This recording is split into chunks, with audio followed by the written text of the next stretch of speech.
I'm Bethany Anderson of Bethany Heals, and if life's been lifing lately, then you found me just in time. This is a pause, a permission slip to just be. And before we begin, let me remind you, your healing isn't on a timeline. Around here, we don't hustle our healing, we honor it. Trust that your intuition brought you here for a reason. So let's drop into our next archive episode. Hello, loves, and welcome to archive episode number 2 here on season 2 of Life.ing. You know, I almost didn't hit record today. I feel like I've been circling around this mic, trying to find the right words, the right clarity, the right thing to say. But honestly, I'm in it. I feel like I'm in a moment where the old ways of how I used to show up, like it just doesn't feel like it fits anymore. So I'm not here today with answers. I'm just here with honesty. And if you're in your own messy middle right now, between who you were and who you're becoming, this one is definitely for you. You know, I am sitting here thinking about my year. So much has happened in my life this year when it comes to moving cities. Sorry, not even cities, moving states, leaving behind everything that I knew, my relationship ending, making new friends, starting the podcast. So many things have happened within this 12-month time span, and yet it feels like I just moved up here. And if you remember in one of the first episodes of season 1, I was talking about shifting timelines, right? Like jumping timelines. And it's so exciting to be starting this whole new chapter, this whole new book of life. But I think that something that we don't really talk about is what happens when you take the leap and you make these big shifts, these big changes, you make these big decisions. Yes, it's exciting. Yes, it's exhilarating and thrilling, and it's so new and it's fresh. And also, there's a lot of shedding. There's a lot of letting go and of releasing that you have to do in order to step into the person that you're becoming. And with shedding and releasing, there's so many pieces to this that comes up. I have moved through grief, grieving the loss, the end of my relationship. I've moved through anger and frustration. I've moved through just feeling unsure of what I'm supposed to do next. And I don't need all of the answers, but I feel like one of the most important things that we can do for ourselves when we're in a phase of doing something completely different and new and completely outside of our comfort zone is that we really have to nourish and care for ourselves, because there's so many shakeups happening outside of you. The only stable, consistent thing that you have is yourself. I want to share just some of the things that have helped me move through the shifting of timelines, because it can feel very overwhelming at times. It's like, how do I keep showing up? How do I keep showing up for the people in my life, for my business, for my friendships, for my relationships? It can feel like a lot to carry. But the one thing that I have learned time and time again when the book closes and the next book opens is you have to simplify your life as much as you can. When I was moving through the grief, I didn't take that as an excuse to fall into old ways that maybe in the past would have helped me, like falling into vices of alcohol or whatever it may be, with numbing myself, because that doesn't help me process. It's funny, I actually just had this conversation with a friend about she was sharing how, like, Bethany, wow, you just moved on so quickly. Like everything just happened with the ending of your relationship, and how do you do it? And I will say it's in my birth chart. The astrology is astrologing with my birth chart. I am one for transformation, but getting into the thick of it. Like when something big happens in my life, I'm like, all right, sorry, I got to shut out everything outside of me. I'm going in. I'm going into the mud. I'm going to sit in it. I'm going to process it. I'm going to move through it. And then I'm going to keep going. I've always been this way with so many different instances in my life, whether it was divorce of my parents or just moving around a lot when I was young, or my car accident, which was a really big one for me. I just jumped right into my healing process. I don't care how ugly it gets. I'd much rather just be honest with myself and work through my faults and the things that I'm doing wrong or the things that I'm carrying as much as I humanly can. I'm not perfect, right? I'm always going to be working and healing through parts of my life, the less beautiful aspects of myself. But I think that when we hold the mirror up to ourselves, there's so much more growth that can happen, and it can actually make us a lot stronger to face ourselves in those darkest moments. And so one of the biggest things that I've learned that have helped me move through transitions and the shedding of the old and stepping into who you're becoming next is to take some time to really simplify and cut out the outside distractions and noises. So when I'm moving through grief, I am taking salt baths. I am journaling. I am moving my body. When I'm angry, when I'm filled with frustration or rage, I'm going to the studio and I'm going to sweat it out. My moon in astrology is Aquarius, and my moon is in the 6th house of day-to-day routines and health, and it's very boring.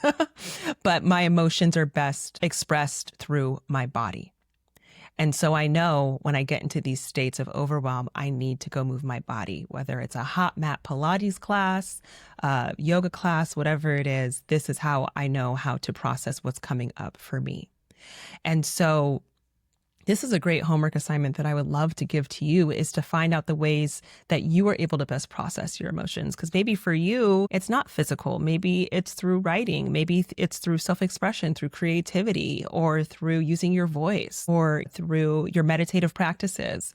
There's so many outlets that we have to help us process and navigate what's coming up for us. And it's important to have that list handy. Like I will write down all of the things that make me feel good, that help me process. So when I get into these states of transition and you're just feeling cloudy or foggy or overwhelmed or whatever it may be, it's one less thing you have to think about. Like, let me pull out my self-care list and let me just choose from this so I can know what I can do for myself today. One less thing that I have to choose or make a decision on. And simplifying my life in this way has been so supportive for me to be able to have the clarity to show up for my business every single day, to show up for the work that I do with intuitive healing with my clients and with my students. You know, life keeps going.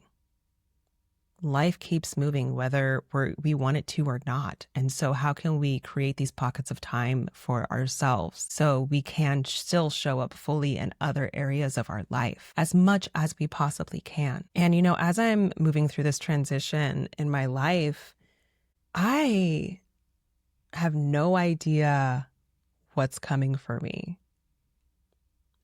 And I'm smiling right now because I know it's going to be really good. It's interesting. I was talking to my friend tonight about something that I have going on next year, which I will share very soon. I know I was dropping some hints last season. It's coming. I'm going to share soon. But I was like, you know, I haven't really figured out how I'm going to navigate being gone for this long period of time, or like who's going to cover this, or like what's going to help me or support me while I'm away doing this and all of these things. But I feel so calm. Like I don't feel nervous or anxious about it. And it's so interesting, you know, being in this in-between phase in my life. Although I do have these emotions and this overwhelm or these certain little waves that come in and out, none of them have been consistent. If anything, it's just what's sitting on top. But underneath that, underneath those moody waves, my Cancer sun, is this really calm certainty and just knowingness. And that's probably just my intuitive connection with my higher self, that things are falling into place. I actually don't have anything to worry about. And if anything, that gives me the comfort to be able to focus on myself in the present moment. Because what's coming up for me right now is present time energies and emotions. It might be energy from the past that I'm still holding on to that I need to clear out, but it really has not that much to do with where I'm headed next. It really does help me stay present and allow myself to process everything that's showing up in my life today. And so my question for you is, how can you simplify your life when you find yourself in these in-between states where you can go and take the salt bath, you can go outside and take a walk in nature, you can, play the music and belt it out as loud as you can and blast a favorite song and just do the things that remind you of who you are at your core, regardless of what's happening around you. I think that another beautiful practice that has really helped me in this phase that I'm in is always coming back to my intuition, my intuitive abilities and gifts and skill set that I have, that I've built and strengthened and honed in for the past 9 years. Like, I have the tools. We all have the tools. And if you don't, I will give them to you. That is what I'm here for. But I have these tools to help me come back to myself and to tune into my intuitive space and to connect with my higher self and to ask, Bethany, what is it that you need right now? What is it that I need to hear? What is the step that I need to take right now? And the only way that you can get into that quiet knowingness within yourself is with devotion to the self. It's dedication to your practices. Devotion, discipline is not always fun. Do you think I want to wake up every day and, sit down and do my meditating and do my intuitive practices? I'm not always in the mood to do that.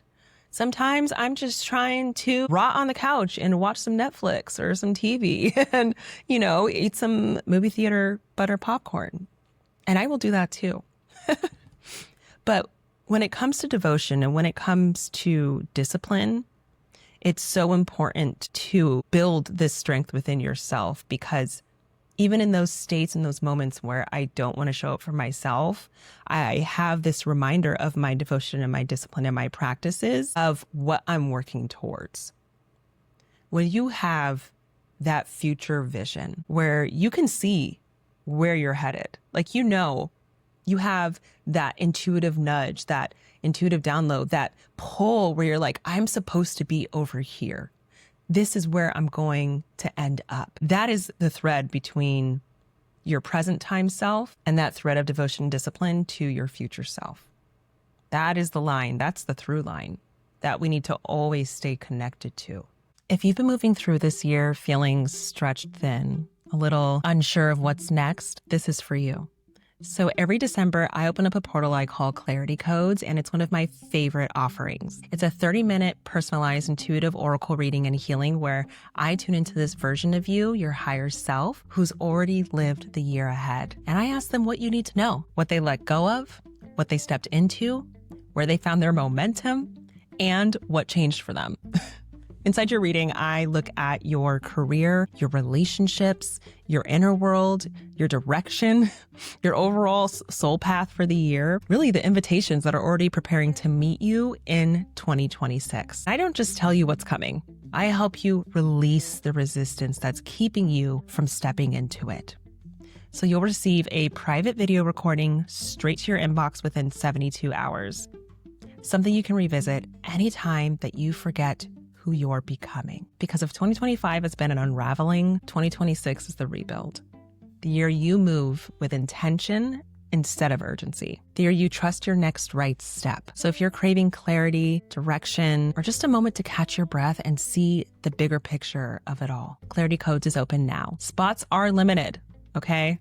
I won't be offering this forever either. So you can book yours at the link in the show notes below.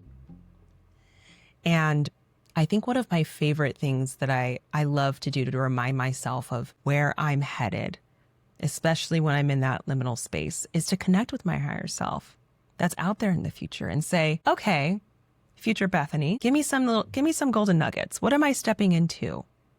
What am I needing to prepare for within my work, within my relationships, within my friendships? Let me get an idea of the energy that I'm stepping into so I can know how best to nurture and care for myself in the present time. If anything, I feel like the present time is just like the preparation always.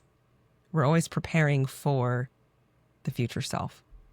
And so through it all, as I'm navigating where I'm at now, looking towards the direction of where I'm headed next, I have an invitation for each of you to sit down over these next couple of weeks and to just really see and look back on your past year, on all of the things that shifted in your life, all of the things that you let go of, that whether it was your choice or not, what is this making room for?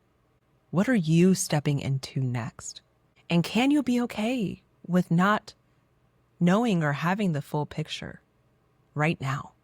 We can have the vision and the idea and the compass of where we should step into and like where we're headed next. Doesn't mean we're always going to have the full picture of what it's going to take to get there. But how can we just take some time to let go and clear out and release all of the heaviness and the old stagnant energy of 2025 right where it is, so we can be able to step into our next chapter clear and ready to go, ready to do the damn thing. Okay. And let me tell you a little bit about this space that I'm in right now. I was sitting with myself before recording this episode, like, what is going on? Why am I feeling so blocked? And I wanted to look up my transits. Like, what is happening out there in the stars and the skies? Because you already know what I say about astrology, whether you believe it or not, it's happening. This is something that's been studied for thousands of years that we have used. I think there's some good nuggets there that we can apply to our own life. And so I saw that the moon was squaring my nodes. The moon, my emotional space, was squaring my natal nodes. We have our north node and our south node. The north node is what we're working towards in this life. The south node is what we've mastered in a previous life. It's where we feel most comfortable, but it's what we need to release in order to step into our north node self, which can feel very challenging because it's something that's new. I have so many planets squaring my nodes and my moon right now. Uranus and Venus and Lilith. And I'm like, okay, I get it. This is a big shedding of the self right now, especially because the nodes are tied to eclipses. And the eclipses right now are in Pisces and Virgo, which is my 7th house, which is one-to-one relationships, business collaborations, romantic partnerships, and my 1st house of the self. So I am getting eclipsed to the max right now. I think we could see the eclipse in my 7th house with my relationship ending, but feeling the squaring of my nodes and my moon right now, and squaring is just an energy that is challenging, right? I'm really being forced to look at myself and how I show up, especially because our south node eclipses right now are in Virgo, which again is my 1st house. So there's a lot of shedding and releasing of my old self, of my voice, of how I show up. It's releasing the perfectionism, right? Of this pressure of me needing to show up a certain way and how I present myself, and stepping into a space that's more intuitive and real and raw and just me being me. And I feel like this evening recording this episode, it's just feeling a lot right now of what do I need to let go of about myself that just doesn't fit anymore? You know, I'm tired of the perfectionism. I'm tired of the pressure that I put on myself, the criticism that I give myself. Sometimes I'm so over it. It's not serving my path. It's not helping me. If anything, it's blocking me. And so I'm really happy that I took this moment to just be real with you and show you where I'm at right now. I think it's important to not just show the perfect sides of ourselves, because life be life, and I'm just a muggle out here in these streets just like y'all.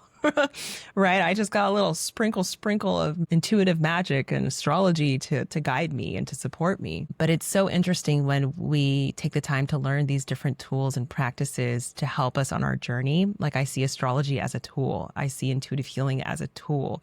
They're not things that need to direct my life, but they do guide me. They do support me. They do help me find clarity when I need it. And I'm so excited because next week, I have a very special guest coming on who is one of the most amazing astrologers that I've ever met. And we are going to pick her brain, okay?